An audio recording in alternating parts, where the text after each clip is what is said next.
Well, a massive good afternoon, ladies and gentlemen, boys and girls. Hello. Welcome to Podcast 96. We're your host, Jordan. Episode 7. Episode 7 already. My goodness. And we've got some good news, haven't we? I am Jordan, and he is young Paddy. Paddy.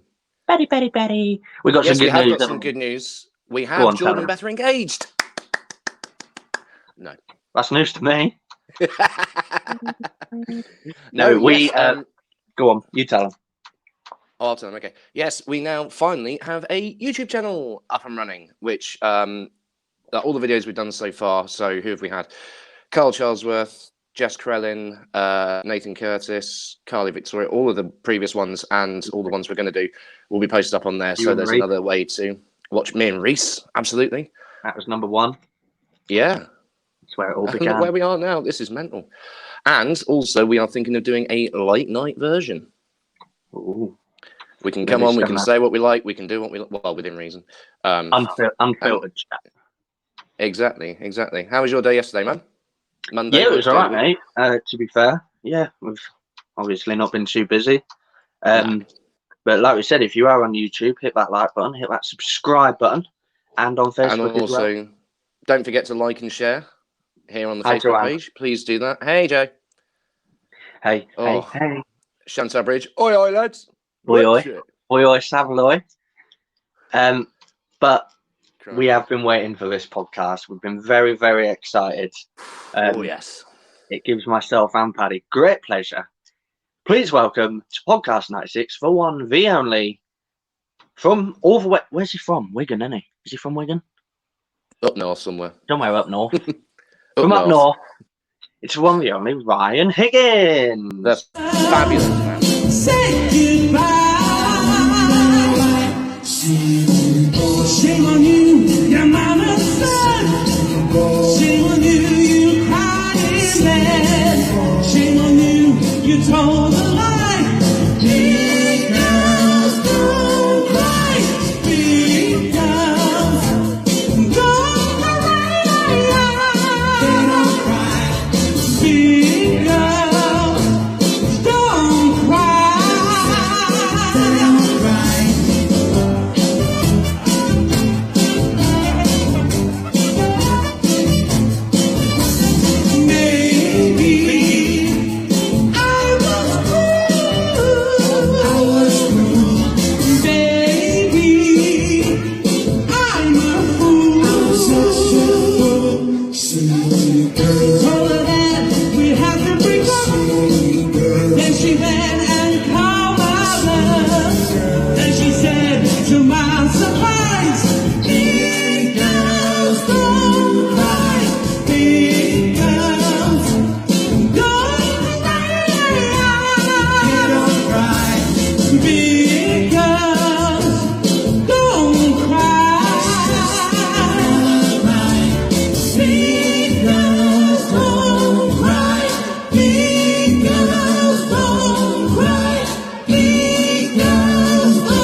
Look at that.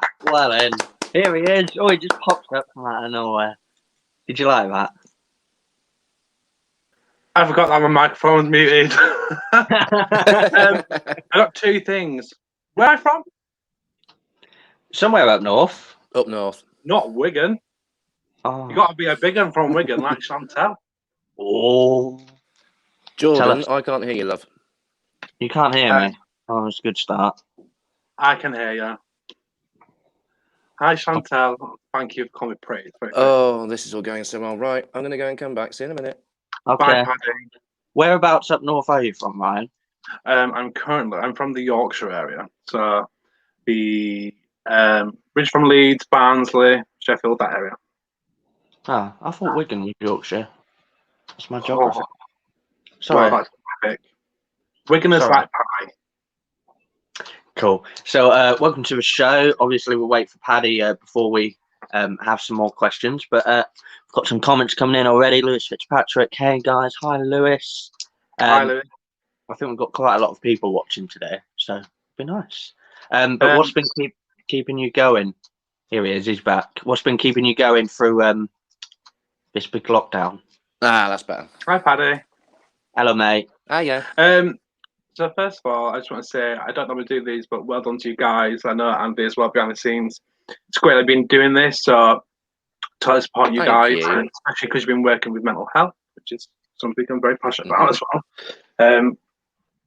Well done, first of all. Thank you. In regards to your question, what have I been doing? What was your question? What's been During getting you through lockdown? What's mean, been what's it getting me been, through 4 weeks? lockdown? So for me, for lockdown, I totally took advantage of the time about self-improving myself, changing lifestyle habits, self-learning. Education has been a big one for me. Done a few courses, completed a few courses I've been doing for a while, got a few diplomas. Well done. So really, reading my books, doing the stuff I've been wanting to do. Nice. Which again, we had a chat before we came live, and I still can't get over the fact of you giving up chocolate. What the heck? Yeah, I've stopped touching chocolate. You know what? It's really funny. I've been doing like this hypnosis thing every night. Honestly, since it's what's his name? Bald guy. I can make you Paul thin. McKenna. Paul McKenna, that guy. Yeah. I'm not joking. He made me a promise he can make me thin. He's not doing so well at the minute, but I have stopped eating chocolate. Fair enough. That's crazy. I saw recently on your Facebook you got a certificate. Yeah. Which certificate? I'm sure it was on your Facebook. You got a certificate. Yeah. There's been Yeah. there's been a few. Are you on about the life coaching one? Yeah. That's the one. Yeah, like I've completed my life coach diploma, which is something I've been wanting to do for a while. Okay. So again, if you utilize the time and links in with everything as well, because it's really important. Especially when I work with all you lot and stuff like that, it's good to understand things a lot more thoroughly and a lot more understandably as well. Cool. Yeah. So for anyone that would be interested in doing that, what sort of things, like roughly, do you have to go through to get a life coaching certificate? Oh, there's modules and scenarios, and a lot of it's academic because obviously it's very complex situations, complex analogies and stuff like that. But I find it fascinating. That's the type of person I am. Good. And you said the other day that you're always trying to learn, like every day. You love learning. Knowledge is power. Knowledge is power. I'm a sorcerer. That's brilliant. Brilliant. Obviously, sorry, we're obviously going to talk about entertainment and all that sort of thing, but just go completely off topic for a second because we asked this to everybody. I know you're a busy guy, but obviously everyone is on the streaming services, ITV Hub, all for blah, blah, blah. Is there anything you've watched over lockdown that you can recommend to people? So I took advantage of my Netflix subscription.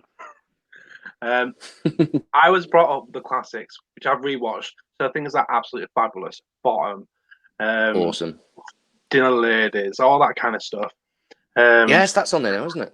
Yeah, absolutely. I've just finished watching the new series of Hollywood. Really good. You haven't watched Hollywood yet? It's very good script, very good read, very good watch even. What's it about? It's kind of set in the older days about what it was like to try and make it in Hollywood while bringing in different subjects about racial into Hollywood and how Hollywood reacted. There's also Once Upon a Time. If you haven't watched Once Upon a Time yet, watch that. That's a really good watch. 7 seasons of it. Worth it.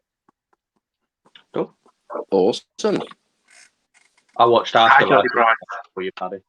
That was brilliant. With the classics as well, I've been doing that. Men Behaving Badly is on there as well, sitcom from the 90s, which was like the first time I think lad culture was ever seen on TV. Harry Enfield, first series, then got replaced by Neil Morrissey, and the latest series is so much better. But if anyone has never watched it, go and watch it because it is so funny.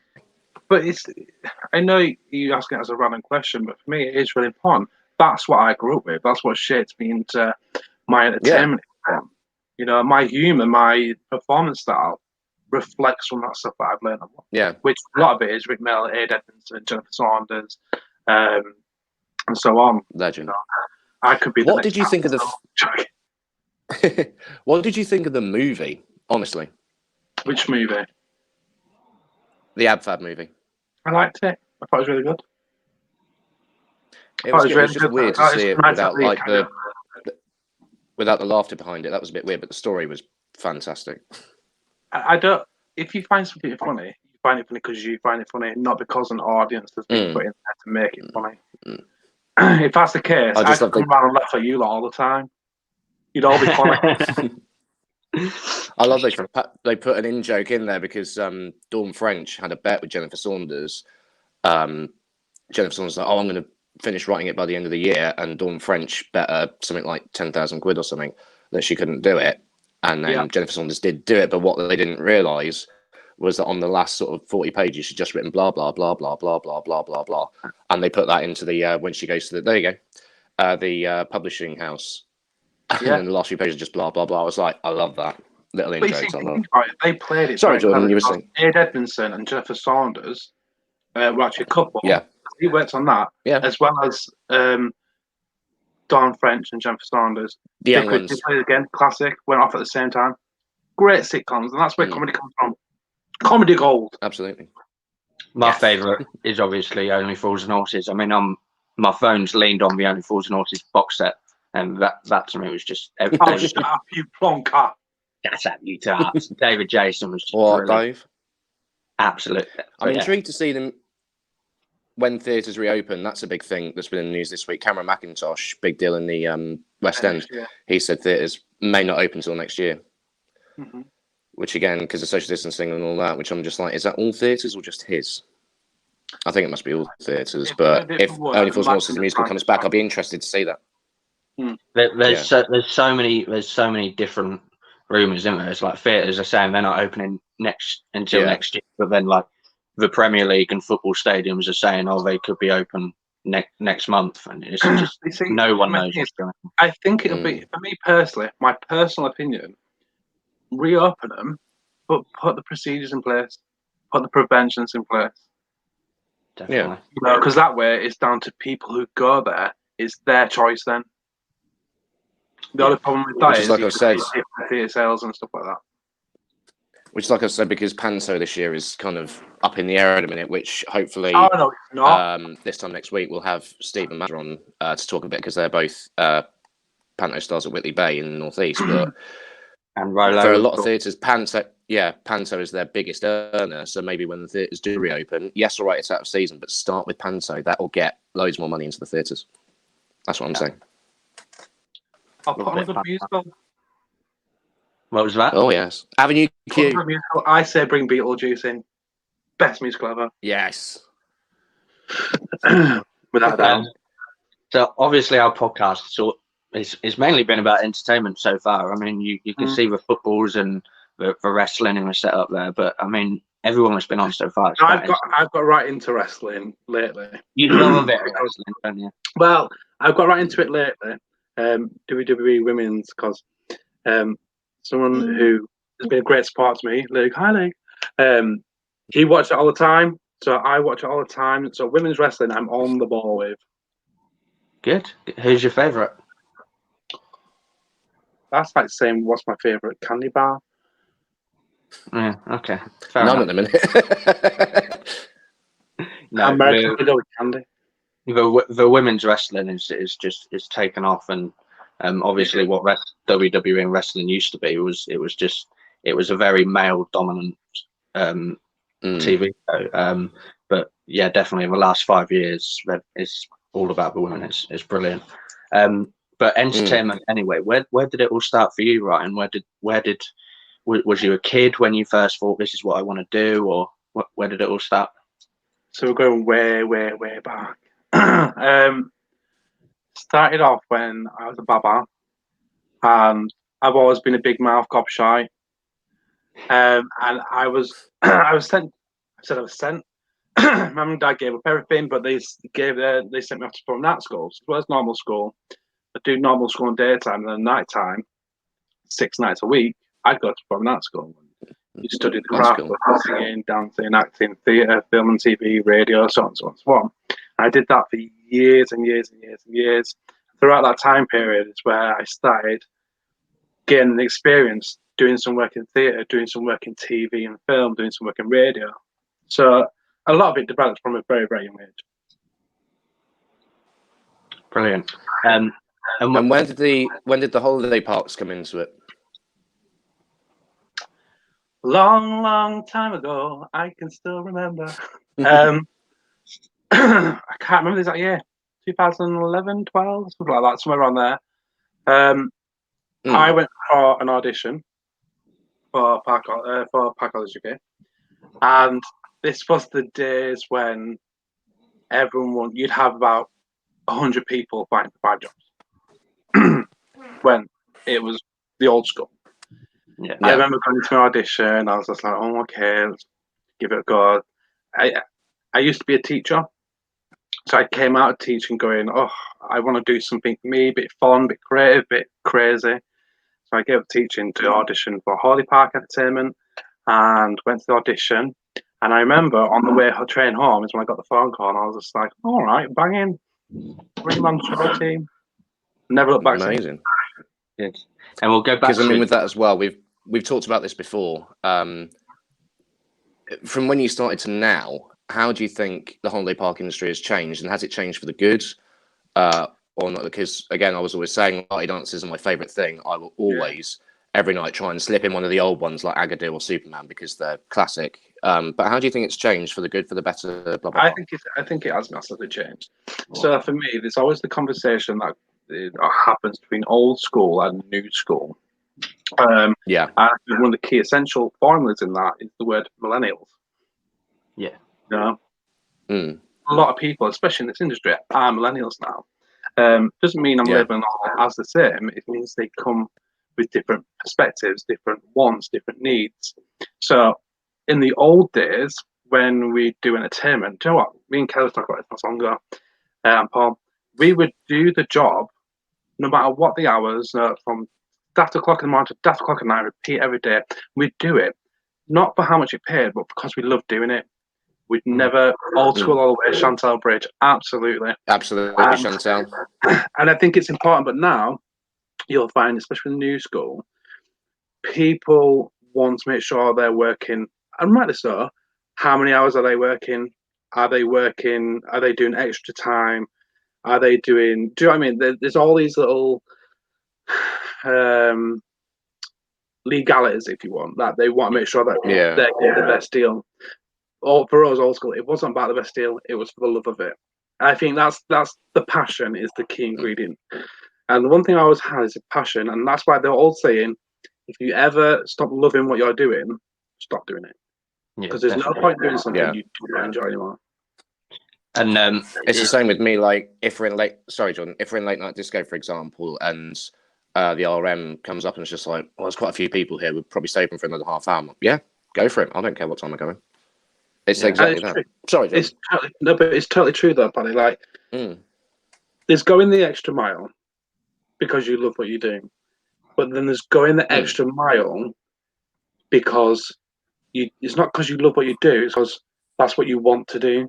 It's in your blood. You're saying in your blood. That's where it comes from. Like, you know, if it's something you want to do. Just on that as well, do you think it's changed for the kids? Because we've got a guest on this Sunday. It's called Sean Rollinson, and he used to do entertainment when I was a kid, and he's the reason I got into it. Because when he did entertainment, he would have, not because they were bored, but he would have all of the kids on the dance floor, and they were just fixed to what he was doing on a stage. He used to have the colouring book where it would change, and I was just glued to him. I was mesmerised by this guy. And when I went to Haven, I was the same, and all these parks when I was a kid. But now, do you find it's a lot harder to keep kids' attention with all the phones and the technology now? Again, it goes. It's a great topic. It's a great topic now. I'll happily get into it. So, for those who've ever trained with me, especially with entertainment, they'll know what I'm about to say. For me, you have to be big and open, excuse the pun, but you have to be expressive. You have to be dynamic and huge. And, you know, when you're entertaining, you guys all know this, when you're on stage entertaining, a kid's attention span is so short, they're easily distracted, a bit like fish. Like the fish can forget in 3 seconds what's going on. So in order to keep a kid's attention, you've got to be big, dynamic, use the stage, using your voice with different inflections, all these different tools that are in your bag to bring out into your performance. Now, what you'll notice is, I'm rambling on. If I'm rambling on, tell me. No. Old school people had no problem going on stage and going, oh, hello there, blah, blah, blah. You'll notice modern day comedians are very good at using their space and on the stage and using the inflections. They have their attention. This day and age with millennials, the problem, I think, one of the problems we face, it's why I always say I'm here for anyone who needs me, especially for training, is their nerves, they're too scared, they've got so many inhibitions, and a lot of it is self-doubt and self-confidence. And that's a massive wall, a massive barrier for them to try and get over and trying to break down. I've done it loads of times, we've brought people's barriers and walls down, and it's great to see. But the difference with old school is they're very naturally good at just going, I have no wall. New school is very much going, because of their background, because of what they've been through for the school systems and their backgrounds to home life and things like that. The millennials is a big part of it, as well as Pop Idol, X Factor, and all that stuff. Pop Idol, how old am I? X Factor, Britain's Got Talent. Yeah. That's how they're playing it. And for me, it's people. New faces. Who, it sounds horrible when I say this. People who think they're really good. They're people told them, "Oh my God, you're amazing." Ooh, reality is, we all know that I'm happy to tell the truth. My eye twitches. Yeah. But that's the best way. A good example of what you were saying there. Sorry, Paddy. Obviously, I fall into the bracket of the millennials, but when I fell in love with entertainment, I was watching it when it was old school, when like guys like Rollo, and back in the day, the early 2000s. Jody says your training helped me all the way. So I bring a lot of that to what I do today, and I always find the best thing I do when I'm trying to entertain kids is I'll get on their maturity level. So if I've got a 5-year-old, I'll try and get on the maturity level of a 5-year-old, and the same with a 10-year-old. If you can get on their level a bit, I think you've got them, because kids have also got the best attention and best imagination in the world. There's a weird way to do that, and I'll happily share my little tip with you now. And it's to think of your favorite cartoon character. If you think of your favorite cartoon character and adopt their characteristics, from their voice to their mottos, to the way they move, to their catchphrases, to their traits, the minute you start embodying them and start mimicking them, you'll start finding yourself as an entertainer character. Because let's face it, every single person, whether it be you, whether it be me, anyone, we've all got a phone voice. We'll all go on the phone and go, hello. Oh, yeah. Like that. It's rubbish. We do not talk like that. Okay? Yeah. There's no way we go, hello, how are you? I was talking about this yesterday, actually. Phone voices, we don't, everyone has them. Entertainers also have a character. It's about finding that character and developing who they are. Definitely.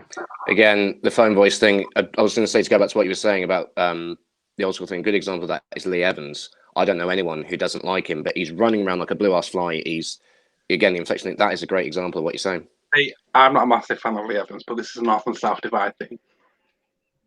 That's all right. Well, that's personal taste. But no, the phone voice thing, you're absolutely right. Like, when I work in my local over the winter, I know, I just think, oh, I'm going to sound like such an idiot.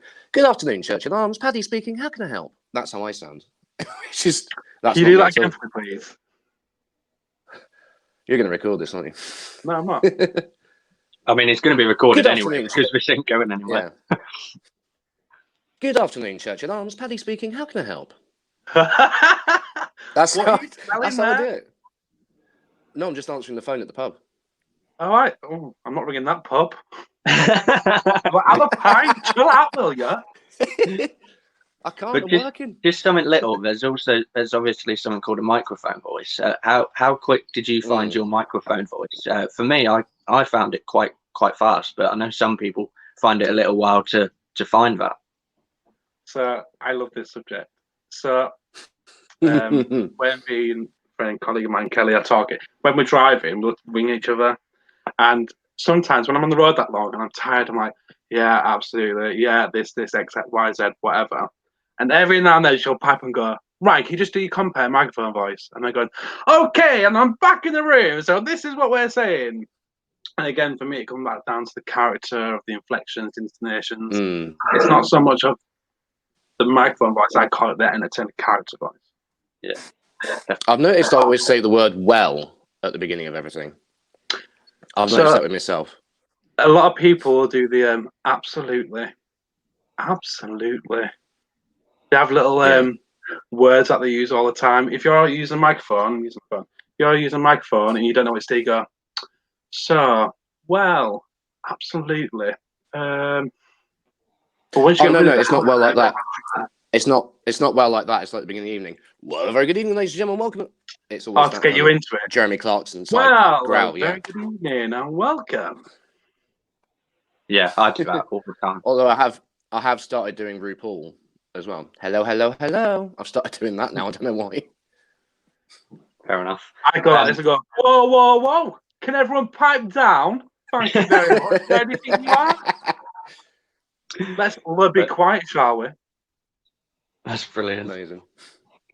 And obviously, we said this the other day, but you've always got that energy about you. But when you do walk in a room, Ryan, everybody, I'm not trying to suck up or anything, but when you walk into a room, people automatically, they've got a smile on their face, and you've always brought that energy. I thought, did you do that on the park as well? I've got a burger in my hand. That's right. You're not smiling because I'm like there. You're smiling because you want some of my burger. I'm not stupid. Not joking. That's really nice of you to say. Thank you. Not a problem. It is a good thing. I know you guys, especially entertainers in any holiday park, in any company, they're on that park all the time. They see the same faces. They see the same scenario. They have the same routine. So if something that comes into something that's different, it's an automatic excitement. And for me, it's exciting as well. So, it's a, hi, all right. It's nice for me to see a different Briar as well. It's genuine. Yeah. It's when I walk in, I'm not smiling that we've got a problem. I've never seen that. But hey, we also talk about this quite a lot as well. A lot of people would say but the job entertainment is easy, and I've had it, and I've seen other people have it. Normally, holiday. I know what you're going to say. Have one or two drinks. They'll say, "Oh, what you do is easy." What would you say to those people? They're right. It is easy. Have a go. I'm joking. But it can be easy, and it can be fun. It is fun. I think unless you've experienced it, like anything, unless you've experienced it, you understand it, you shouldn't really have anything to say about it because you can't talk from experience. You're just there speculating without factual bits. So for me, entertainment is only as easy as you want it to be. But that's like saying anything could be easy. It could be a case of going football. I would find football very difficult because my stamina levels would not suffice at all. But for a footballer, that's easy because I've got the norm to. Yeah. So for entertainers, it's hard because you're having to be someone else, realistically. And this is where the mental capacity really comes into play. Because whatever you've got going in, you wipe your feet on the way in, the way out. And you have that smile on, and you are all positive. But deep down inside, that's not what you want to be doing. But you have no choice. That's what you're there to do. Definitely. It's difficult. It's a good question. Entertainment's not easy. There's so much more to it than standing on stage and hosting the bingo, hosting this, that, and the other. There's a lot more to it. Not even just from the kids club, but from a mental capacity as well. And also working with other people, like entertainers as a whole. You all annoy me because you're all different. You're all big characters, which is great. You have people who I've been to university and things like that. I didn't want to go to the stage schools down in London because they all go in and get trained and come out exactly the same, anorexic, same kind of style of acting, same kind of style of performance. That's not what this industry needs. This industry needs individuality. This industry needs different characteristics, different people. And that's why I implore you, be yourself, be creative, and be absolutely insane. That is tiring at the same time. So it is hard. I think a lot of people, there should be a national reference to Entertainment Day. Definitely. And one of the things I really struggled with up until, I did 4 years before I come to Park Holidays, but up until about halfway through St. Joseph, I really struggled with blagging on the microphone. And I think you helped me and Kelly helped me a bit, where say you've asked someone for a particular song and they can't find it, and then you've got a blag. I really struggled with that. And I know a lot of people do. That's one of the hardest things you can do, is just talk absolutely nonsense on the microphone. So again, like anything, if you know how to do it, it's easy. but it's learning how to do it. And and also never be in our afraid to ask for experience, help, it's because rich. then never be afraid to ask for help, because especially Ryan and Kelly, they will help you get over the wall. Yeah, Thought I'd slip that in there. proud of you.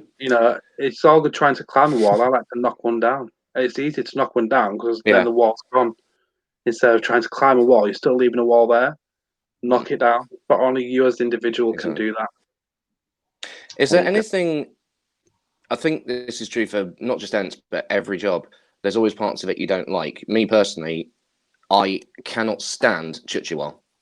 I hate it with an absolute passion. I think it's the most stupid song in the world. You're always singing I only do it when we're backstage. No, I only do it because I'm paid. I only do it because I'm paid to do it. That's the only reason I do that song. And also Bingo, in a way, mainly for the fact I can't play it. That's why I don't like it, because I can't play it. God. You know what I mean? Is there anything is there anything you don't like about the job, Ryan? As or in things what? That annoy you? Yeah, you. I'm joking. Is that all it takes to get rid of him? But I was found out like disconnect. Oh, I shouldn't have done that. I can't find it. Oh, there we go. What do I not like about the job? The thing is, it's not about things I don't like about the job. For me, I like to be challenged about the job. I get frustrated when I get challenged and I can't. I struggle with that, if that makes sense. So when I have a challenge that I find hard to beat, I will beat it. But that process of trying to beat it is what would be my part. I'd not enjoy, but I'd be frustrated with. So you not liking to do the Chichua, well, why is that? That's because it's not your personal taste. But how can you make it? I'll just find it an annoying song. People find me annoying, but it's tough. And on that, we've had this many times as well. A lot of people sometimes get mid-season blues. Where do you think that even comes from? Mid-season blues. Mid-season blues is a thing. Like second-year syndrome, third year syndrome, all that stuff. Mid-season blues is a thing. It's the time between you first get to park and get that routine going, and peak season starts. And a lot of it is because routine change.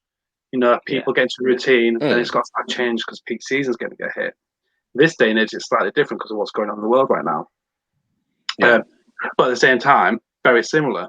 It could be very interesting to see how people's mindscapes are when returning back to parks because of that routine change. And it's about people, entertainers, or anyone in any job, going, I've got now to accept this and go with what's coming my way because I've got to adapt to this. That's the way it is. I have to adapt to this. Definitely. If that makes sense. I think part of mid-season blues, especially when I had a mad case of it in Bulgaria, part of it is homesickness, I think, as well. Homesickness is a massive thing. Sure. But again, it comes down. When people say to me they're homesick, I get it. I really do. Sometimes you just want to be home and have that cuddle or that home comfort. But also it goes down to independence. How independent are you? And that's where you go, sounds stupid. How many entertainers know how to wash, cook, clean, iron? Because it's a common thing that comes up. I'm char. I'm glad you do. I'd be worried if you didn't. I love it. It's not. When I first started, I struggled. I'll put my hands up. I struggled how to use an iron. In fact, in seminar, I had the likes of Paul and Terry and that who would teach me how to use an iron. I got cool, got it. But I taught myself. I learned that skill trade. I mean, it's like I've heard Paul say it many times, but when your first season in entertainment, you suddenly haven't got that magic wand anymore, and you've got to become so much more responsible, and do things that you've not done before. And it's not just about entertaining; it's about learning how to be responsible for yourself. And you'll find it's a massive. It is a regular issue, but it's expected. It's normal, but it's down to the individual then to meet us halfway and help themselves. Definitely, yeah. Good. And it also comes in with sorry, go on, Jordan. No, sorry, mate. Crack on. And I was going to say it also ties in with mental health, which there's a few people that we know that struggle with that, which is why we support the mental health charity, which I think probably come up on the screen in a minute. Because it is such a big thing these days, especially there you go, Mental Health Foundation, especially amongst men. It's become more of a thing, with men and all that sort of thing. So there you go. There's the website. If you've got any concerns or anything, if you're watching, go and visit them. www.mentalhealth.org.uk. There you go. And I think as entertainers, we maybe struggle a bit more because we're constantly, we're putting on a front, we're putting on a persona, and, So this is where you can shed some light on this. Yeah, I'm probably going to open a debate. Probably going to get some hate mail. That's fine. That's right. We love it. We love it. I'll take my jumper off. Go on. When it comes to, is he stripping for this? Wow, I think he is. I'm impressed with myself. When it comes to mental health, I sometimes get a bit defensive with it. People are very quick to throw around the terminology mental health and label themselves as mental health issue, whatever. I will be one of the first people to go, no. What I mean by that is people don't understand what mental health is. They might just be having a bad day, and all of a sudden, my mental health's playing up. Absolutely not. They're just having a bad day. It's normal. It happens. Yeah. Anxiety, it happens. It's okay to have a bad day. It's all right, and I'm a massive believer in this. It's okay to not be okay. Yeah. It really is. We covered this at seminar this year, and that was fantastic. Yeah. It's more about how the individual then deals with that situation with their mindscape. Have I got a problem? I always do this. Have I got a problem? No, then I've got nothing to worry about. Have I got a problem? Yes. What do I do about it? If I can do something about that problem, I'm not going to worry about it. If I can't do anything about that problem, then why am I going to worry about something I can't deal with? Yeah. Is that my problem? So there's no point for me to worry. But sometimes I'm reading a book at the minute actually called How Not to Worry. It's a great book. And sometimes worry is, it's a strong word to use, but sometimes it's happy worry. We're worrying because, oh my God, am I going to say the right things? Am I going to, when we do seminar, I worry to go, I struggle with a filter. This right now, I know that sometimes I don't have my filter on and bleh, certain things come out of this mouth. Yeah. So when it comes to the mental health side, I'm very particular about it because entertainers, and not just Holly Parks, but in general, we talked about it a few months ago. Entertainers is one of the most recognizable areas of the industry where mental health is a big issue. Caroline Flack, that was a recent thing. That was mental health. She didn't speak out, she didn't talk about it. Robin Williams, one of the greatest actors of all time. It's one of them things again, and it all comes down to the same situation. It's so easy, so easy to label. We shouldn't talk about it. It's fine not to be alright, but definitely, I think that we went for mental health, and like we said, we showed the mental health label there. That's the book I'm reading at the minute. Paul McGee's. There you go. It's a really good book to read. Actually, I'm really enjoying it. Well done, Andy. We went with the mental health, and like you saw the little label there. If you do want to support us with mental health, just go to Podcast 96 on Facebook, and you can donate. But we very much went for it because we thought of this podcast because obviously with what's going on in the world, a lot of people haven't got anyone, and they are feeling very alone. And we're trying to encourage people to come on and talk about the things they love and they're passionate about, whether that be entertainment, football, dancing, whatever it is. Yeah. Why did you ask me on then? But you're a brilliant guest. You really are. But no, that's why we went with mental health. So yes, definitely really important. I'm proud of you guys. It's a good subject, especially with everything going on right now. People, isolation and things like that. People will be very quick to go, "Oh my God, I've not seen anyone. I've seen the same scenario, seen the same scene so long. I'm going insane." You're not. That's normal. It's let's broaden the horizons. So things like this, the social escape, is really important. Definitely. Everyone's got, and we do this to entertain as well. So, again, if you're watching this, please like and share it so we can reach more people. Sorry. No, everyone's got that escape. I think for me, mine's wrestling. That is my escape. I can put that on and I'll forget everything. Literally, it's another world. That's my escape. But I know everyone's got an escape of some sort. But definitely stand-up comedy for me. Becky Lynch, yeah. Stand-up comedy. Sarah Millican, love her. What's that? Sorry. Sarah Millican, love her. Brilliant. Can't stand her. Loads and loads more topics to go through. I've got loads written down here. I've got time. Entertainment. Have you ever had what's your most embarrassing moment? Can you share it with us? Oh, anything that ever happened on stage, backstage, out with when you were PR and okay, so I've got two. So I'll tell you about the first one. The first one, I was young at the time, and I was filming an ITV drama called Micawber, and I was playing this character on it. It's not a small character, and I was all young. I was like in my early teens. So back then, my mum had to chaperone me when I went on set, and this ITV drama starred David Jason. Nice. And I was sitting there, because back in them days on the film set, you'd have to do homework, stuff like that. And I remember this guy coming over to going, "All right there, lad, like, what are you up to?" I was like, "My homework, because I've got to do it." He went, "Do a hand?" I was like, "No, do a chuff?" And then I got a clip around the ears, case of, that was Del Boy. Yeah. No. That was David Jason offering to do your homework. Right? And then a few years later, I went to him again, and yeah, it's all good. Oh my God. That's my first funny story. I'd love it if he... That's brilliant, but it's not brilliant. Embarrassment for after. And my embarrassment story from holiday parties was back in the days of who was on is that Old New Beach with April and Charlotte, all them lot, and we was doing a show. I think it was kids show kind of thing, and my trousers split. I did like a jump leap in the air or something, and my trousers split in the most unfortunate place right in front of the stage.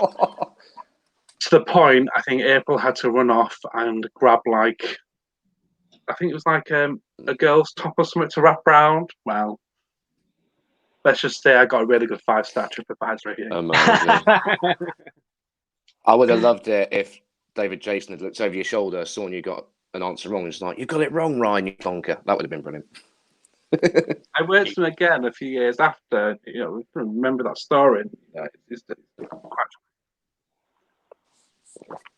Brilliant.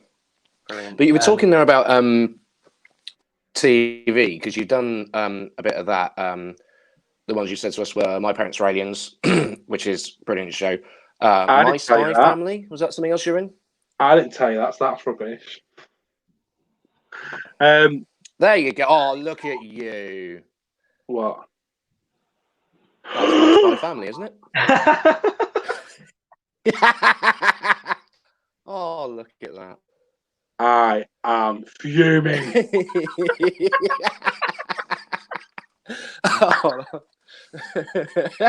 I'm livid. Do you know how long that took to find? You told us to do our research. Tony Price. Try not to swear, Ryan. Joe and David, OMG.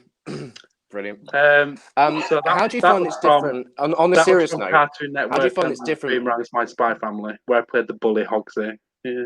That was with that was with Joe Tricchini, who's doing all these dance videos at the minute. Who's Joe Pasquale's son. That is brilliant. And there was a guy, because I watched a bit of it as well. How do I say this PC wise? I don't think you can. Well, he was in The Man of Colour.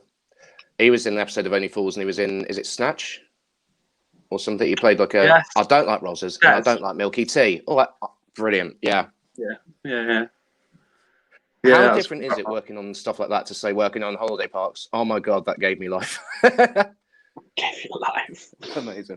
Horrific. Like working on TV to working because you can go back and do it again if you get something wrong, as opposed to like any similarities between the two, or are they just like massive It's differences. different industries, it's different worlds, but the methodology and the context is still the same. You know, you're doing your craft, you're doing your trade.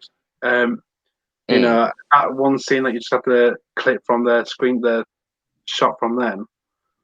You know, that involved. I think it was that one. There, towards the end of that scene, there was a stunt involved, where It was a like laser sort of gun thing. Yeah, it was like laser beam Spike, shooting, and then he runs off, and then I had to do a stunt fall or something. You had a locker fall on you, yeah. That's right. Should have put a blip. Where there's blame, there's a claim. Cartoon Network. And for that one, I mean, that took about 2 takes because it was all to do with stunts. Yeah, when I filmed a different program where I played, for some reason, I'm always typecast as the bully, what's it called? The person who's attacking, the attacker, if you want. Antagonist. And that's the one. And I'll tell you what it is, I did a crime watch reconstruction years and years ago, and I had to smash in a car window. So on the rehearsal, like, it's just rehearsal, so it's just to get the idea of it. So can I have fun with it? I'm like, yeah. It was like 1:00 in the morning out in Manchester somewhere, dressed with all this. I had red hair. I was like, oh, okay. Crowbar, smashing the car window, go, give me the bag, you melon. Get off it, you fruit nut. Had the best time. But when we came to do the actual shooting of that crime watch reconstruction, we had to do it like 15 times. Not because I was taking the mick out of it and throwing different fruits and stuff into it, but because that's filming from different angles and stuff like that. That becomes really tedious on a TV set. On theatre or in entertainment, it's much different scenario because you're live in the action. So when you're live in the action, you're on straight thinking mode. It's a great skill to have, though. Definitely. There we go. Sorry for that, for embarrassing you a little bit. I'm not sorry. That's all you got on me. I'm all right. Oh, I can't wait for my next order. If that's why you can dig up on me, I'm all right. I'll watch that clip, and just seeing you come around the corner, it's brilliant. When you first appeared, brilliant. Cool. So going back to teaching a little bit, what was that like? Fun. I say it like that because I used to teach for a permanent art school for years. I used to teach musical theatre, and I used to teach drama as well, and acting. And I also taught in secondary schools. I used to be an actual teacher. Both different styles of teaching. Again, when you're doing the performing arts school teaching, the kids that are there because they want to do that. So you see that passion side, which is a bit the old school thing. So it's a lot easier to teach people who want to do something, to do what you're teaching, to share that knowledge. Teaching in schools was really good. Challenging. Again, like entertainment, people overestimate how much teachers actually go through. It is difficult. I still got friends who are teachers now, and we have a good old catch up, a good old chin wag. I don't know how some of them are teachers, like using Wikipedia what, but it's a different style of teaching, and that is why I'm all about. I love teaching and I love sharing knowledge and seeing people progress and bloom, and that's why what we do stuff like that. I teach as well. Like I like to train and I like to share different skills and different knowledges and progression plan and see people bloom. Yeah. Words of wisdom. Obviously, teaching's completely different as well with as kids are concerned, because you sort of have a duty of care as a teacher. Whereas although we are entertaining them children, they aren't our responsibility. So that's a big difference. They're not your responsibility. I mean, to a point, you have moral responsibility, but they're not your main responsibility. That's all. Yeah, definitely. Cool. But then it's like we were saying the other day. I think there is a certain element of teaching to our job, like the daytime activities, like the weird science, wacky wizardry. We are teaching them stuff, but they don't know they're learning because it's in a fun way. Yeah, which I think is an excellent part of the job. And you know what? It's like things like that. That's great. It's not about teaching them. It's about controlling the environment. So I have a massive saying. Excuse me. If you're in a certain circumstance where you're not well or anything like that, don't let the circumstances control you. you control our circumstances. With that kind of instance, with Morning Kids School, for example, don't let the circumstance, the environment control you. You control that environment. So if you've got loads of kids that are screaming and shouting, control it. Okay, guys, let's take this off then. I've got your attention. Yeah. Take a step back. Let's make a ring around the floor. So you've got a 2 meter space of doing activity. You can just watch how it's done. Does that make sense? So you're controlling the environment. You'll find that will also link in to how you have fun with it as well. So when you go back to things like Chihuahua, you might not like doing it. Control the circumstances around it, because you might find a way to make it fun, whether you put a different circumstance in place while you're doing that. Something big to think about, Paddy. Yeah. Going back a bit to the TV, backtracking a bit, but one of the things you wrote down for us was film and TV. Was there anything else you did with film and TV? Any other projects or anything you plan to do in the future? I did a lot of time in film and TV. I was looking to work with quite a few good people. I remember the time that I met Pam Ferris. I was like, ooh, that's Trunchbull. Aww. Grab my hair and swing me around. Go on, do it. But she was lovely. It's one of them hard things. Do I miss film and TV? Yeah, I do. Would I go back to it? Never say never. You don't know. I don't know what's going to happen in the future. You know, Brad Pitt might need a stand-in double look like. Yeah. It's one of the things. Let me ask you, Jordan, if you could be in any TV show, past or present, what would it be? Only Fools. Without a doubt. Yeah, I knew that would be that. What about you, Paddy? For me, Coronation Street. Coronation Street, definitely. That's still one of my ambitions. Even if it's just an extra, I don't care. I just want to be there. Then what's stopping you? Sorry? What's stopping you? I've already got a job. If you want to do extra work, even just one day to fulfill a dream, then that is doable. Yeah. Someone there you go. Works for a company I'm not going to name, but I'm sure they starred in Coronation Street just as a background actor. Say that again. I think someone that works for the company, I can't remember who it is. I'm sure they was in Coronation Street just as a background character. I don't know. I did Emmerdale. I'll do my research and find out. I did Emmerdale at a younger age. Reese had been Doctor Who. He'd make a good doctor with Reese. I've just seen it. Doctor Who. It's like, I know, I forget his name in real life, but the guy who plays Tim Metcalf, there was a clip that came up years ago where he was like a police officer or something. He came around to the Platt's house to interview him about something. It was only one thing, and now he's back in it as Tim. You never know where it can lead, I guess. Cool. Theatre, you did a bit with theatre as well. Yeah, I did. What was that like? That was that's where I really started my love for everything. I did years and years ago. One of the first things I did was a pantomime called Peter Pan at the Bradford Alhambra Theatre. I want to say it was somewhere like 1999, something like that. And I played John, which was pretty cool. So it's like, as a child actor, it's like my first thing going, ooh.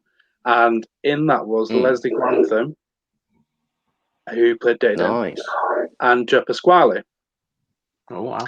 So I just like, okay, you know, I was young age and being the usual gobby stuff like this. Again, mum would have to chaperone stuff like that. And I remember she picked me up from the stage door. It was late at night, just finished the night show. I was tired and hungry, and we're just walking back to the car. And the next thing I know, you got Leslie Grantham and Joe Pasquale running up to grab my mum. So she screamed, and I'm going, what's going on? Obviously, we then clicked on who it was, because obviously we used to have bands and stuff backstage with them. And yeah, the day that the Leslie Grantham and Joe Pasquale tried to make my mum absolutely laugh by trying to mug her in Bradford Centre. Brilliant.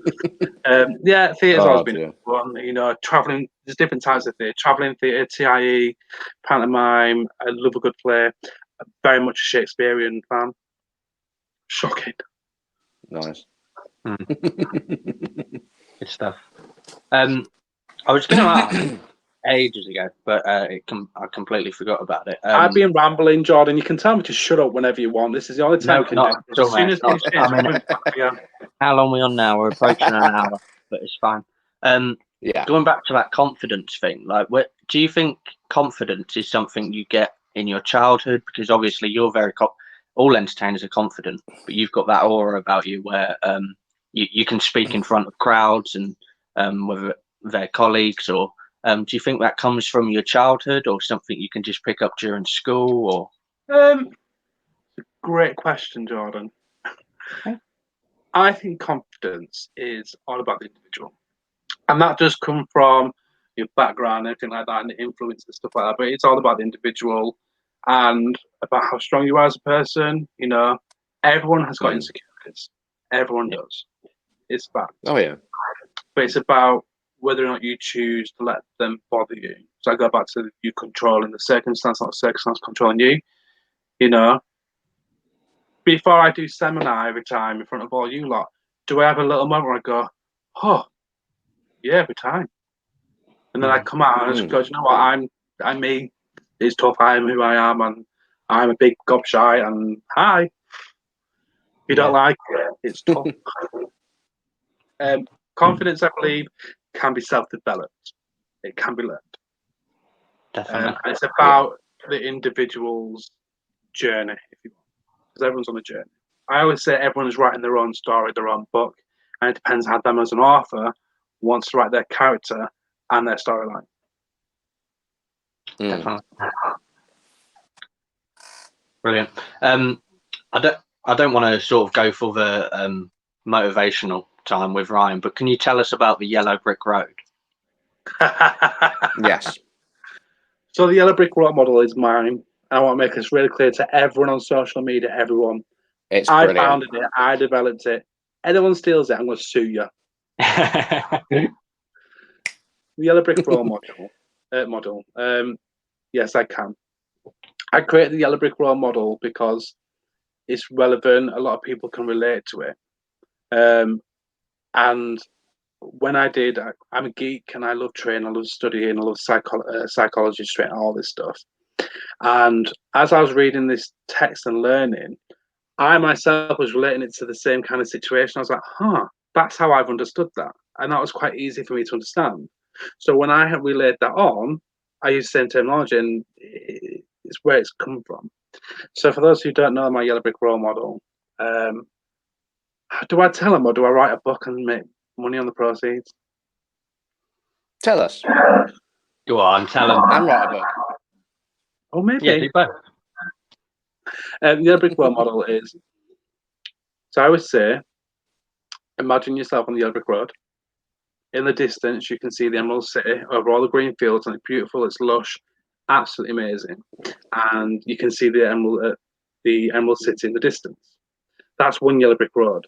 And then you've got another Yellow Brick Road that goes through the forest, the dark, the terrifying, horrible forest. You can see the horrible forest, and eventually you can see that it comes to the Yellow Brick Road. You can't see this, but I'm actually doing this with my finger. And it eventually comes to the Emerald City. There's two paths. Which path do you naturally want to take? Everyone naturally wants to take Clear one. the clear path. Everyone actually does, because no one wants to deal with like stress and all that stuff, which you know you're going to get. Everyone wants the easy ride. However, as life, we automatically go through the dark forest. We don't have a choice. We naturally go through that. So when we go through the dark forest on the Yellow Brick Road, still our journey. We're in the dark forest. You know, you've got the trees whipping your backside. Some people might enjoy that. Thank you. You've got the Wicked Witch of the West spitting fire at you. You've got all these obstacles in the way. It gets daunting. It can really get you down. What you need to remember is there is people there to support you on your journey. No, you'll always have the lion, the scarecrow, the tin man who'll be there to help you get through these, to battle the trees, to catch a flying monkey and fling it the other way, to middle finger to the Wicked Witch. Do you know what I mean? There's all these people, characters surrounding your journey. You know, if that still struggles, you'll forget people also have a Glinda who can fly in on a magic bubble. Yeah. You know, wave a wand, help you on your journey. I've been Glinda a few times. I rock that role. And that's fine, because that's what I'm here to do. We're here to support. So your journey, you eventually start making it through all these obstacles in the dark forest. Eventually, you're going to come out of that dark forest. What you then, Tim will say, what you then need to ask yourself is, who is going to be the stronger person? The person who's gone through the woods and battled all them, or the person who took the easy route? Who's going to be the stronger character? Person who's been The one through the forest. Because you've learned from experiences, you've met people, and you've built up your own social profile. That's really important. Not just that, but also the mindscape as well, because you've got knowledge to draw from. You know, and it kind of that's the other brick road theory, and it links to everything. So you know, when we go into teaching things, whether it be entertainment things or other things, we draw from our personal experiences. We draw from our knowledge. Brilliant, Fantastic. I'm rambling. We've got a few more questions, but before we do that, we're going to do some advertisements. We have obviously Podcast 96, like we said, is now on YouTube, and you can find us on Facebook as well. Just type in Podcast 96. Give it a cheeky like, a cheeky share, listen in, view all of our videos because they've been absolutely brilliant so far. TikTok, you can find the Park Holidays TikTok page. It is called at PHU Park Stars. That's where you'll find all of your Park Stars. Ace. Where Paddy has a very famous video. I don't know how many views it's got now, but a lot. A lot, yeah. 82.3. Wow. There you go. So there's some fantastic videos from all Park Stars. Don't you give me that look, Ryan. On that Can we put a massive head onto Paddy, please? And we've also got Ryan's TikTok page as well. He couldn't remember what it was called the other day, but there it is. I've always just started playing with it, but I like to have a bit of that. I mean, we spoke about TikTok the other day, and everybody at the start, when they first hear of TikTok, they're like, "Oh, bloody TikTok!" But then you actually start doing it, and I fell in love with it. I mean, I started getting addicted. I'm honestly starting to think of it that way again, because at the moment it's just like roses are red, roses are red, roses are red, roses are red. That's going everywhere. In fairness, I kind of got to give a bit of credit to God, shall we say? We all know who he is, but he's the one who pointed us in the direction of this, and you kind of go, "Do you know what? Fair play." Yeah. It's taken off. Going back to entertainment, Ryan, when people do entertainment, you find sometimes, and I don't want you to say things that you aren't comfortable with, but sometimes entertainers, they'll be owners or they'll be holiday makers that they try to get very close to the entertainers, and they think of them very much as their friends and they look up to them. Have you ever had that where people have taken a liking to you? And I mean, say whatever you want. Go for it. Sure. I've actually made some really good friends out of holiday makers and owners. I've met some genuinely really, really good friends. I think we're going to be careful is knowing the line. You know, there's people who will cross the line who are not there to be friends, who are there just to, I say take advantage. It's not take advantage. It's more to find out inside. I know that person. I'm not pepper parts, blah, blah, blah. And that's fine. But then there's a fine line between knowing who your friends are to stalkers. Like, it sounds really scary, but it does happen. It's a very, very scary line. And you know, a lot of times we say, be careful. You know, in an ideal world, you shouldn't be friends with makers or owners because you're there to do your job. You know, but at the same time, it's going to happen. You know, I'd be a hypocrite if I said I didn't make any amazing friends out of holiday makers or owners, because I did. Yeah. Just got to be very careful. Yep, 100%. We had some questions come up on the old tippy tappy, I think. If anybody has got any questions they want to ask Ryan, fire away. There it is. Hayley Tilbury, did teaching help with the entertainment job? Yes. Like I said, teaching helps me as a person, because it helps me not just know my trade, but also pass on that trade, and that gives you self-confidence as well. So when it comes into entertainment, knowing it's like learning to drive a car. You can't just get in a car and drive it. You've got to know the rule book first. So teaching is very academic. So, you know, I love that kind of stuff as well. So, yes, it did help me in entertainment because I learned the do's, the don'ts, the ifs, the buts, the no's, and so on. And I need to adapt it to my personal life. In fairness, I still don't know when to keep my Reese mouth Wynn shut. Jones asks, why is Ryan so pretty? Do you know what? It's a question that I ask myself on a very regular basis. Oh, You it's know, the nightmare in it, babes. Yeah. In fairness, I get told that I've got really good skin. I don't. Thankfully. But I'm not is the answer. But this used to be one of my catchphrases as an entertainer. People hate me for it. I used to stand on stage and go, "Tell me I'm pretty, or I'm not getting off the stage." End of. Very old school. Someone new school cannot pull that attitude off, so do not do it if you're new school. Old school, I used to go, "I'm not getting off stage. You tell me I'm pretty, or throw a burger at me. Either way, that'll get me off stage." So tell me I'm pretty was the catchphrase that came out of me. It's my catchphrase. So you'll find old school people, especially every now and then when I meet them, if we're in public, whatever, will go, "Oh, you're so pretty." I know. I think Chantel said earlier, "Oh my God, pretty boy." I am pretty boy. April Tusk calls me pretty blue. Thank you. And touching on my eyes. That's because of my eyes. Do you think there's things people can By the say? way, can I just say thank you, Reese? No one ever gives me compliments anymore. Yeah, thanks, Reese. Do you think there's ways people can sort of say things and it can be funny from one person, say it come from a woman, or whether it come from a homosexual person? Do you think things come across differently depending on the person? Think the biggest issue I've ever come across is it goes into the north and south divide. As a northerner, I know that I've got very good inflection and I can be quite comical. There has been people in the past who try to do my lines and my jokes where, because they don't have that northerness about it, it doesn't have the same impact. So it comes across rude, And, I'm very good at stand-up comedy. I know my strengths and my weaknesses. Stand-up comedy is one of my strengths. I stand on stage and I can rip someone. I can read people really well. I'll happily read any of you. In fact, I want to start a cameo. If I start a cameo, you can pay for me to read it. I think it was Ken Dodd's, one of his famous jokes is you can tell a joke in Lancashire, but they won't get it in London because they can't hear it. True. And this is, for example, I'm not a massive fan of Lee Evans, but it's not because he's not funny. It's because, he's not my cup of tea.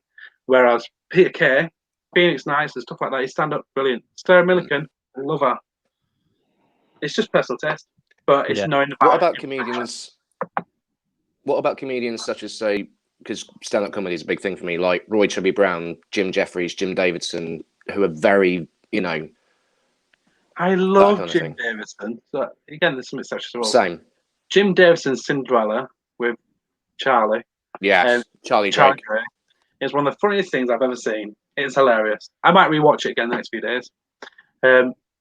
It's old school, but that's because it's not because but that's because of entertainment old school. That's knowing how to deliver a line and how to play an audience, not cross that line. People are very good at crossing lines these days, which cause a lot of issues. And it's just having that self-awareness. That person's not going to respond well to this. So I'm not going to say it. But instead I'm going to venture. He used to do a character called Chalky White, which I think now the only time you're going to get to see that is if you're going to see him live, which I have done. He's done Chalky. When he was on Celebrity Big Brother, for example, he didn't dare because times have changed. Yeah. So it could be taken the wrong way. I guess that comes into it as well because we've got to think. Yeah, absolutely. I think one of the most important parts is if you're going to do stand-up comedy, you have to be quick and you have to be intelligent enough to grab something, take it, and then bounce it back. If you can't take a joke, you ain't going to bounce it back. You're going to suffer. But if you can't bounce back a joke, it's very hard to do. Yeah. So, Jimmy Carr is the master of that, I think. Oh, Jimmy Carr. I mean, Sarah Millican. And Lee Mack. Charlie, there it is. That's it. Cinderella, Jim Davidson. Absolutely. And in that, it's brilliant. They have very good on stage rapport. I will say, sorry, if anyone's not seen Jim Davidson Cinderella, I know for a fact the whole show is on YouTube. Someone just search for it. It's VHS quality, so it's a bit naff quality-wise, but oh my God, so funny. Worth a watch. If you want a giggle. If you don't mind a bit of bad language. But if anyone wants to, I would always say, if anyone wants to learn how to do that skill and that trade and that quick wit banter, you know, there's things you can do. I would say improvisation is a massive key thing. I studied it for years, improvisation, did a lot of course in it. And there's a show, watch Whose Line Is It Anyway? Very good for it. Watching things like Bottom. Which one of the things I love about... One of the things I love with Jim Davidson's Cinderella, this is again going back to old school. Me and Jodie talked about this the other day, actually. Is the just randomly halfway through the show they do the "If I Were Not Up on the Stage" song. So that's kind of bringing a bit of the old school musical back into it. Yes, it was a rude version, but that for me is one of my favourite. When I've done panto and I've written it, I've put that in there just because I love it. It's old school. The thing with Jim Davidson's Cinderella, it was aimed at a designated demographic. Adults. Yeah. Correct. And you knew you were going to watch that show only for that purpose. You knew what you was getting. Sorry, we've got loads more questions, but we've also got a lot of questions coming through. So Andy's going to put them through now. Sorry to cut you off there. Yeah. I'll answer them. Joanne. Why did I pick Park Holidays? Love you. Oh, thanks, Joanne. Feeling the love. Good why question. did I pick Park Holidays UK? I was drunk. No, I wasn't. I was actually recommended to the audition at the time. I'd gone for an audition, funny enough, for a different holiday company 2 days before, and then I went for this one. And the Park Holidays one was always one which was like, this company's got a lot coming up, it's got a lot of future ahead of it, blah blah blah blah blah. So the possibilities of what excited me to join at the time. Even to this day, it still has that factor, which is amazing. There's not many other companies that still have the factor of future progression, future this and everything. That's what's really good about the company. So when I got the phone call for PH, I was like, banging, all right. When I came to rehearsal for my first week with Park, Pontins then offered me a job, and I was like, nah, I'm good. Clearly, I wasn't worth the phone call straight away, so do one. Cool. Got any other questions?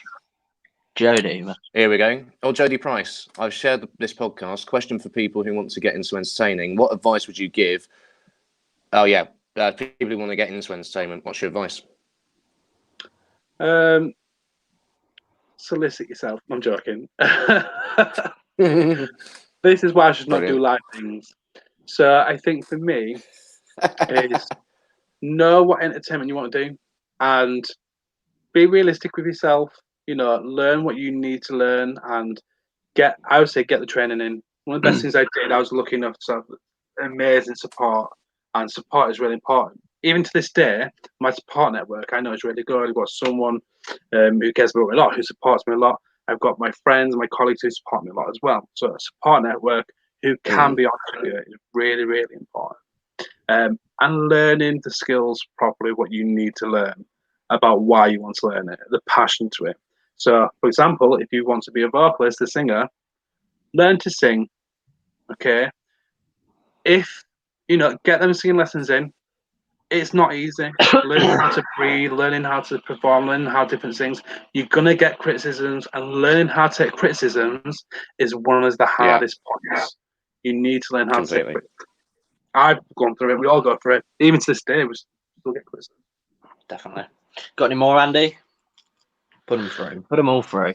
Ben, Ryan, what is your favourite show you performed at Park Holiday? PS, love you, Ryan.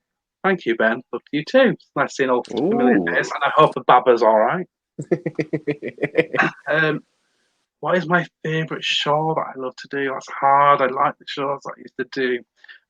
My cabaret, because when I like doing my cabaret, all rules are off. That was my stage. That was my time. That was my show. Yeah. And trust me, it was naughty.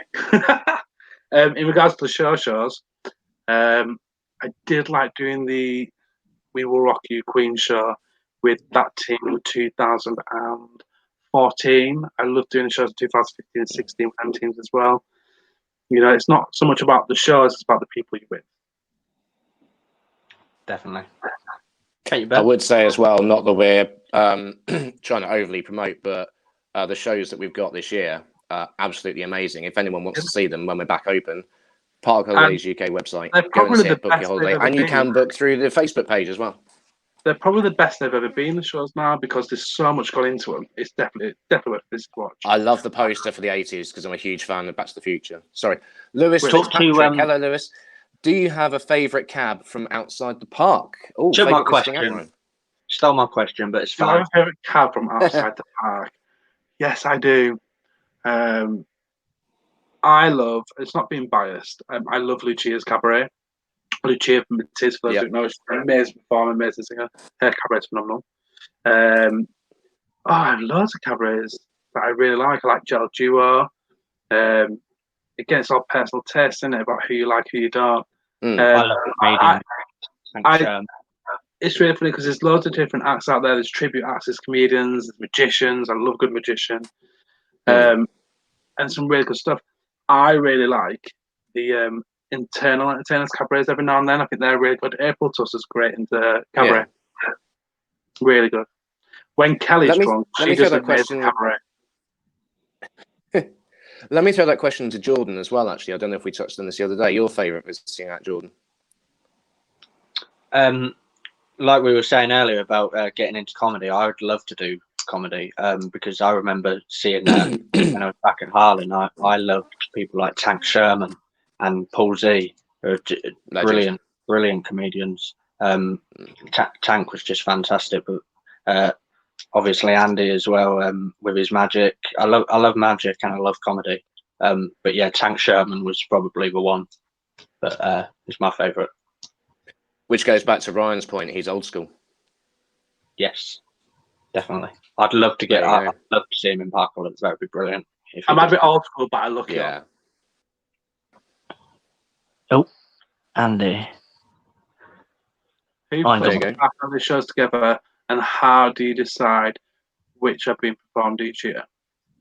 So the shows that are put together are actually done by a Mr. Paul Michaels. He works on all the shows and the productions and puts them all together. He done it for a long time, but he always has a vision of what shows to use and what shows will work, because he knows the parts quite well. He's put a lot of effort into the production of the shows, which is why this year, the shows, I know James Zell's done lots of light and tech for it that just look hot. I bleeped myself then. There's a lot of production work that goes into it, from Matt, who does the choreography, to Paul, who does the overall run of it, to Jay, does all the tech and vision, all that stuff for it, to casting, me and Kel and everyone else. It's a crazy time, which normally involves us being on the road for a while. What I noticed at Seminar with Paul as well, he's over like all aspects of the show, like even down to the lighting and how that looks and everything. He's involved with every aspect of it, which I love. There's the team that work on the production is unreal. You got Paul who is running things, and you got Jay who's doing all the tech stuff. You got Jake Preston who does all the edit, the coding for it, visuals, the programming. That's what I'm looking for. The program for it. You got tech care. You got Dave who does tech care for everything. You got me and Kelly who does all the antennas for it, and Paul dealing with the visual aesthetic of it. Matt who does choreography it, and trust me, snaps that. He's brilliant. You talk to Andy as well after. I'm sure he's got a friend called Roger that's got something to do with the music. Roger, I forgot about Roger. So Roger's got the music for it. Friend of Andy, yeah. Roger. Help us out, Andy. He's your mate. He's been at Harlan. He loves to play the piano. I've had so many nights, like drunken nights with Roger. Parks. It is there Roger we go. Park. Roger Park. There you go. And his music one of Andy's friends. Yeah. His music is phenomenal. Yeah. Any more questions? Thank you, by the way. Time is getting away from us here. Terry does all the costumes. And that job on its own is absolutely insane. Like, snaps to Terry, because I want to. Trust me, I've seen what Terry does with costumes, and how that guy gets through that alive. I have no idea, because I've dealt. I used to deal with costumes in uniform. And trust me, how Terry does not want to kill half of you, like that now. Joanne just asked, what is your favourite party dance? My favourite party dance. I think we should all answer this one. So my favourite party dance will always be the party dance that I personally made myself, which is the Combine Harvester remix. Which, for those who've ever done it and knows what I'm talking about, will know how successful that version went and how funny it was. You'll have to show us one day. I don't think you've done mine, Paddy. Yeah. Go on, Paddy, what's yours? For me, again, it's a bit old school, but I just find it hilarious. The old campfire. Straight away. Old campfire. Mm. Yeah. What's yours, Jordan? I used to love doing the old campfire, but probably I used to do it with Andy back in the day. Children of the Night. I love doing. Oh, bit of happy hardcore. Why not? Yeah, Children of the Night, brilliant party dance. Any more questions coming through? Because I've got a couple more yet. That is a good question. Thank you, Joanne. Oh, we got a message on the message board. That's it for now. Lovely. Another question. Going back to holiday parks, have you? I'm sure a lot of people have. Have you ever had to deal with any sort of negativity towards you, and how would you deal with that? Again, answer with. I'm so sorry. I missed that question because I was reading something. Can you please repeat it? That's all right. When we were doing the holiday, Thanks for watching. Obviously, some people, when they've had a few, any negativity towards you, and how would you tell people or recommend people to sort of deal with that?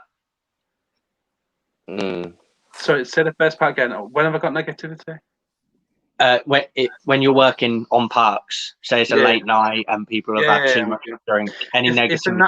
It is a natural thing that some people are going to get negative towards entertainers. Entertainers are the first board of defence to get the crap, to get the attacks. It's a natural thing. My caravan's not clean, hopefully. Oh, your entertainment's rubbish. Okay, it's not going to be to everyone's taste.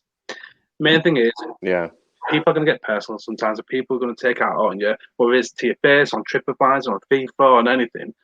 You're going to get some kind of negative. And this is why I say what's really important is learn to take criticism. It's really important. And it's about getting that thick skin. So I've been through it many times. Like, you get negative criticisms all the time. Don't take it personally. I'm still going to sleep on that night, and I'm still going to go to bed. I'm still going to go to sleep. I'm still going to wake up. Still getting paid. Your opinion is your opinion. That's great. I could go to their work and start telling things I don't like about their jobs. It's great. They come to a good time. That's what's important. I mean, we asked Nathan that the other day, didn't we, Paddy? Question.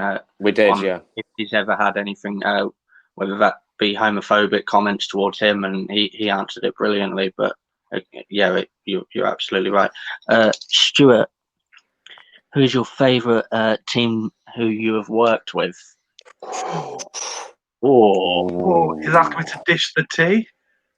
Stuart. That's like asking me to make my own dream team, which I'm not going to answer because I've done that's a question. Favorite team I've worked with. Sorry, I've got Kelly ringing me. I'll have to ring Kelly back. On speaker, that would have been good. Oh no, she definitely won't be filtered for this.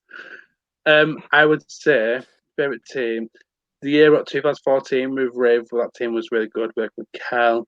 My years at New Beach for my teams, they were really good as well. I get on with most people. I have a laugh with them. We have good times, bad times. That's part of the journey. Look at that. And we've got I think we've got a video as well from back in the day. Is April using as a pillow or something? Oh, that's nice. There you go. That was part of finals. Have we got that video, Andy? Video? Someone sent us a nice little video. Oh, we got What a video. Oh, lovely. I did send it. Oh, I'm worried. What video are we talking? Oh yeah, I think I know. Where someone opens a door. Yeah, that video's not working.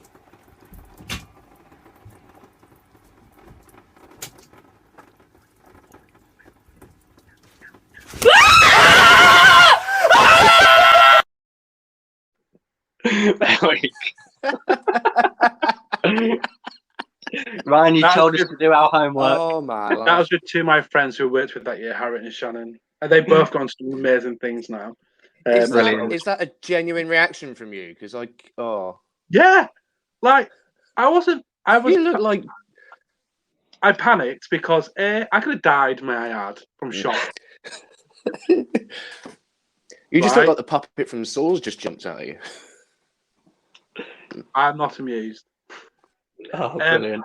I could have died from Go on. shock. Like, they hid in my shower. I'd just come back from the pub, and they finished work early and decided to hide in my shower and scare the life out of me, which they succeeded in. There you go. Absolutely not.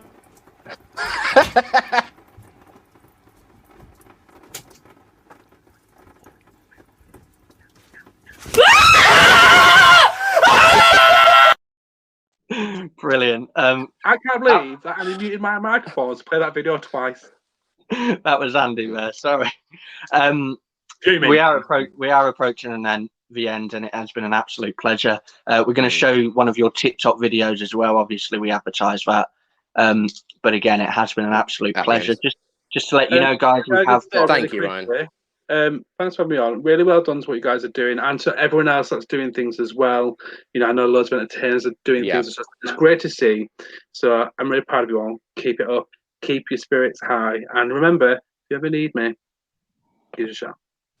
Definitely. Thank you, Ryan. There It's you been go. an absolute pleasure. This Thursday, we do have Arthur and Jack on the game show. Sunday, we've got fantastic guests, Gary We do. Tustin and Sean Rollinson as well. So it's definitely not to be missed. We're going to leave you with a little TikTok video from Ryan. If we all stay. Just to say, Go on. can we all stay on conference at the end? Thank you. Yep. If we all stay on conference at the end, we'll leave you with a couple of TikTok videos. Again, Ryan, it's been an absolute pleasure. Thank you for coming on and giving us your time. Thank you. Thanks, guys. See ya. I'm rocking baggy jeans, getting too close for comfort, but comfort is what I need. So I eat my body weight in chocolate and ice cream. Maybe I buy my